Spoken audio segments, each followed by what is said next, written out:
By the end of that night, no one in the gym questioned who held control.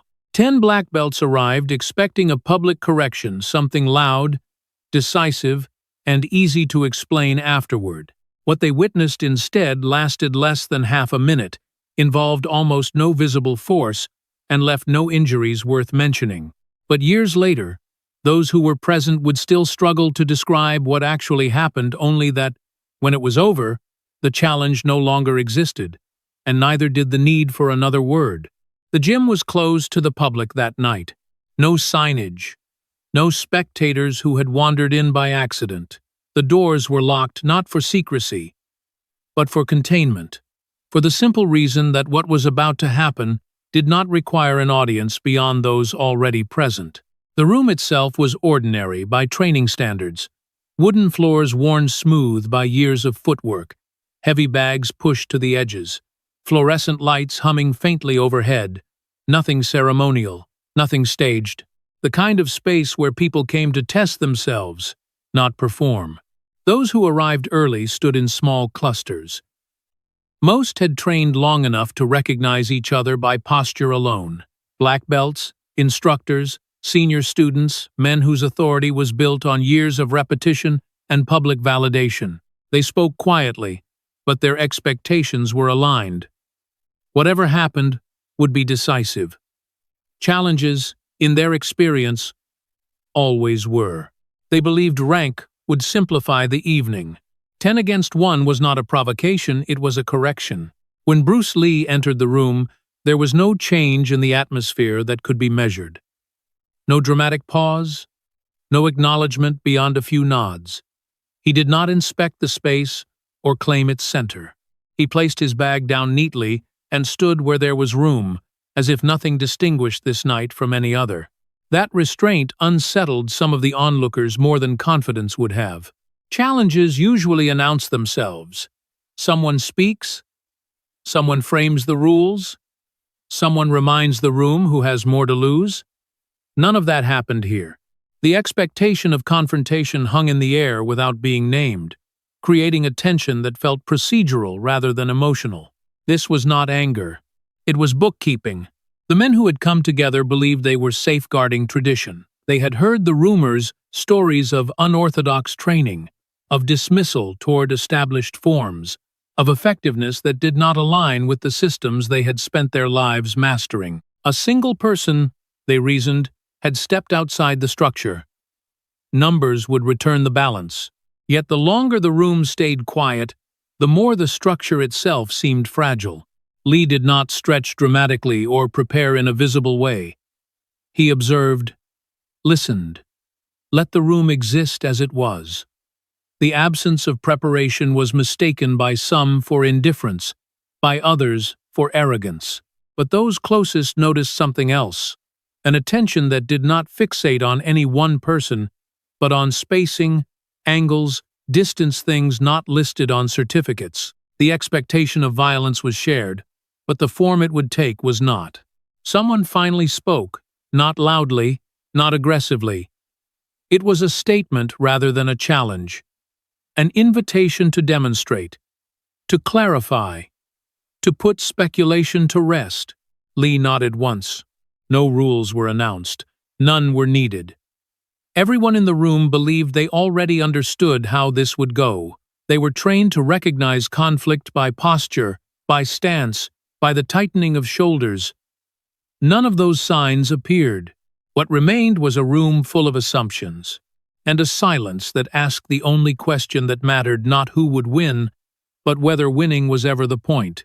The lights continued to hum, the door stayed locked, and the expectation, carefully assembled before anyone arrived, waited to be dismantled.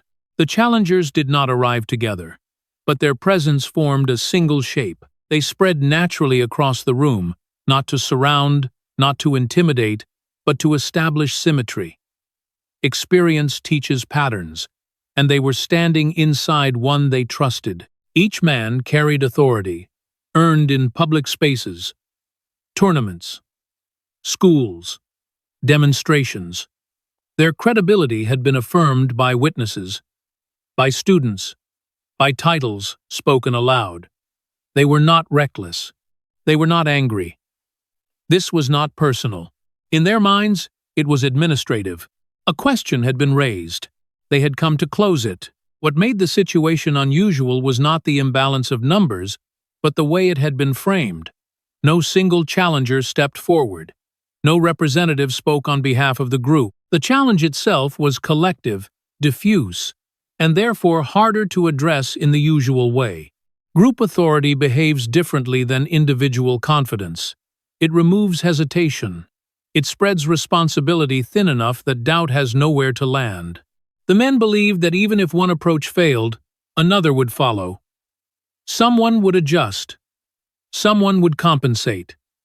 That was the advantage of numbers. Not force, but redundancy. They expected resistance. They did not expect refusal. Lee did not contest the premise of the gathering. He did not object to the imbalance. He did not attempt to reframe the encounter as unfair or unnecessary. His acceptance was immediate, quiet, and stripped of ceremony. That unsettled the room. Authority is accustomed to being met with either submission or defiance. What it rarely encounters is neutrality. By not pushing back against the challenge, Lee denied it the shape it needed to function as intended. Someone asked how this would proceed.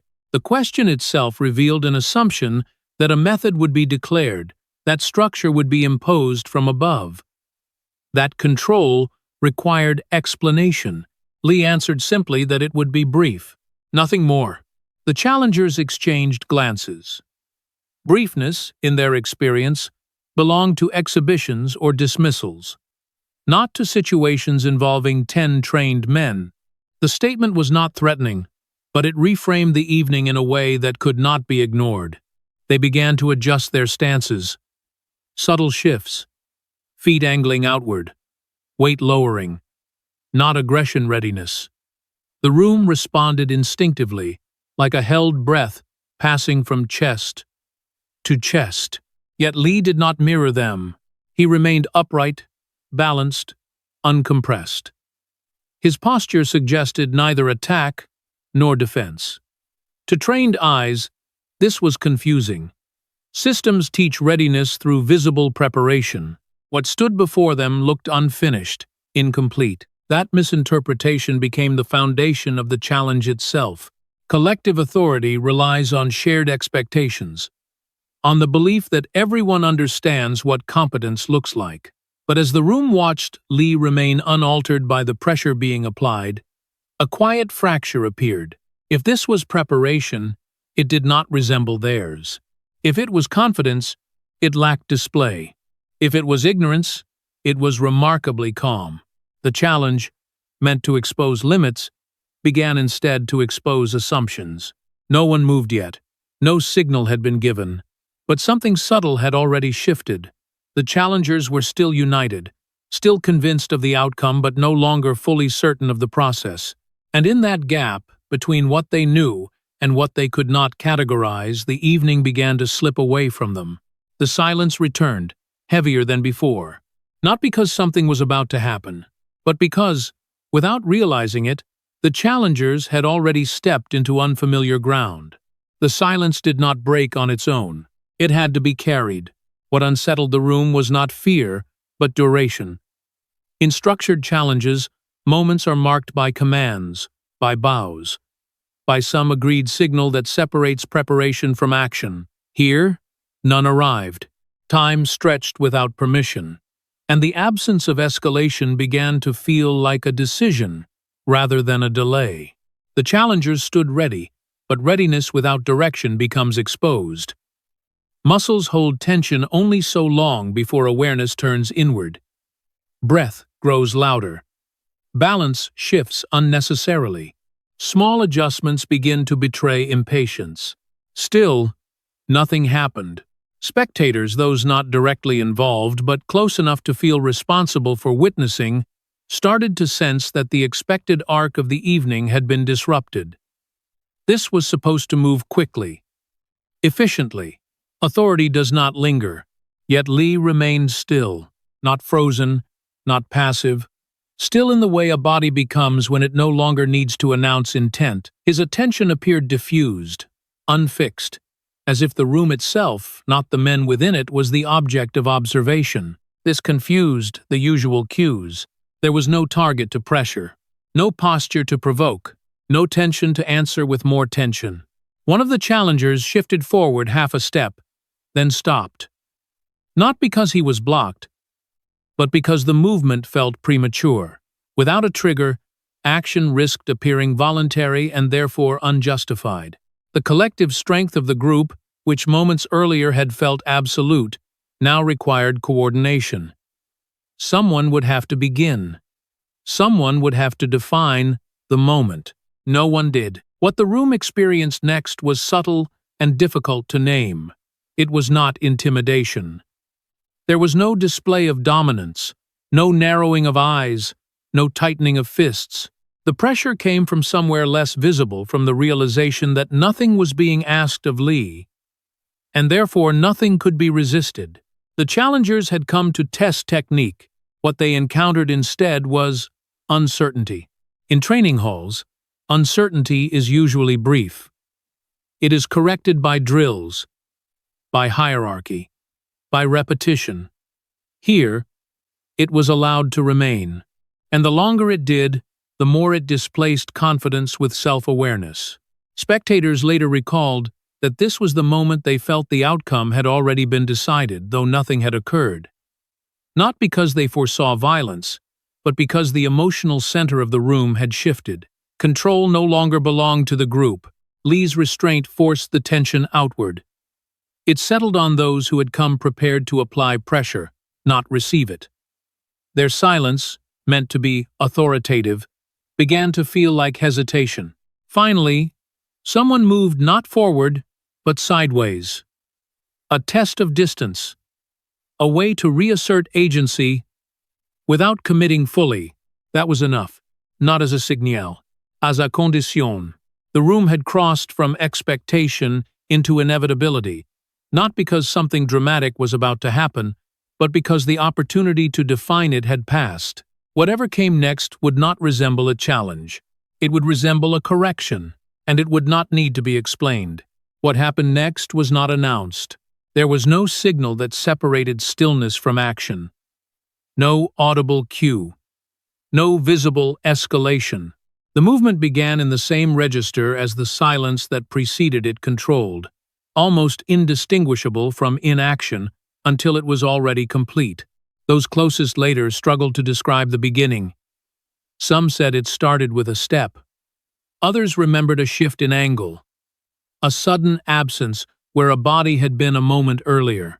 No one recalled a strike in the conventional sense. What they remembered was displacement. One challenger found himself off balance without understanding how it occurred. His structure, carefully built through years of training, failed not from impact, but from interruption. The force applied was minimal, precisely timed, and gone before resistance could form. Another moved instinctively to compensate. That instinct was anticipated. Lee did not advance into the group. He passed through a narrow opening that existed only because the challengers believed it did not matter. His movement did not oppose theirs. It redirected it subtly enough that the body complied before the mind could object. The entire exchange unfolded in seconds. There were no flurries, no extended engagement, no visible struggle. Those watching expected continuation, an escalation, a second phase, something recognizable as a fight. Instead, they witnessed a sequence of small conclusions happening almost simultaneously. One man stepped back to regain footing and realized the space he relied on was gone. Another reached to stabilize and found nothing to brace against. A third hesitated, unsure whether to intervene or reassess. By the time the room understood what it was seeing, it was already over. Lee had stopped moving. He stood again where there was room, breathing unchanged, posture unaltered. The challengers were upright. No one was injured. Nothing dramatic marked the end of the exchange. No collapse, no cry, no visible sign of defeat, and yet the demonstration was unmistakable. The absence of damage was the point. What had been shown was not superiority through force, but irrelevance of force itself. The techniques the challengers trusted had not failed because they were incorrect, but because they were unnecessary. Efficiency had replaced confrontation so completely that the moment did not register as conflict at all. The room remained silent. Spectators searched for cues, someone to speak, to explain, to frame what had just occurred. None appeared. The challengers themselves did not rush to reinterpret the outcome. They stood still, processing not pain, but disorientation. 30 seconds had not passed. But something foundational had shifted. The challenge had been issued publicly, yet it had been resolved privately inside the assumptions of those who brought it. No argument could retrieve what had been lost, because nothing tangible had been taken, only certainty. Lee did not wait for acknowledgement. He did not linger to reinforce the moment. The demonstration had said everything it was meant to say. What remained was for the room to understand it, and that understanding did not arrive all at once. No one spoke immediately, not because they were stunned by speed or strength, but because the usual language of explanation no longer applied. The challengers were still standing, their bodies intact, their pride, outwardly, unchallenged. There was no moment they could point to and say, "This is where we lost." That absence made the outcome harder to reject. In most challenges, defeat announces itself. Someone falls. Someone yields. Here, nothing of the sort occurred. And yet the room understood that returning to the starting positions would be dishonest. The conditions that made the challenge possible no longer existed. The collapse was internal. Each man had entered the gym with a clear map of competence rank, structure, mutual reinforcement. That map had not been attacked directly. It had simply been ignored. The movements they relied on had been bypassed so efficiently that they had not even been tested. What remained was an uncomfortable realization. Skill that depends on recognition is fragile. One of the challengers adjusted his belt without thinking. Another exhaled more forcefully than necessary.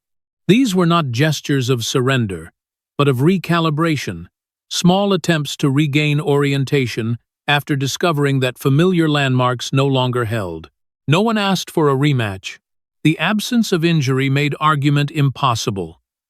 There was no injustice to correct, no excess to protest. Any attempt to reassert authority would require escalating force, an admission that efficiency had been lost, and escalation would have proven the lesson. Lee said nothing. He did not explain what had happened or why it had worked. Explanation would have returned the exchange to a shared vocabulary, one that favored those who believed mastery could be discussed into existence. Instead, he allowed the silence to do its work. That silence was not triumphant, it was instructional. Spectators later recalled feeling uncertain about where to place their attention. The drama they had anticipated had dissolved into something quieter and more enduring. What they had witnessed did not invite applause or commentary. It invited reconsideration. The challengers, to their credit, did not resist that invitation. One by one, they recognized that the challenge had failed, not because they were outmatched, but because the premise itself was flawed. Numbers had been meant to create pressure. Instead, they had created dependency on coordination, on expectation, on a shared idea of how confrontation should unfold. Lee had required none of it. The authority in the room had shifted without changing hands. It now belonged to the principle that had just been demonstrated, that mastery is not proven by overcoming resistance, but by making resistance unnecessary. The gym no longer felt like a proving ground. It felt like a place of study.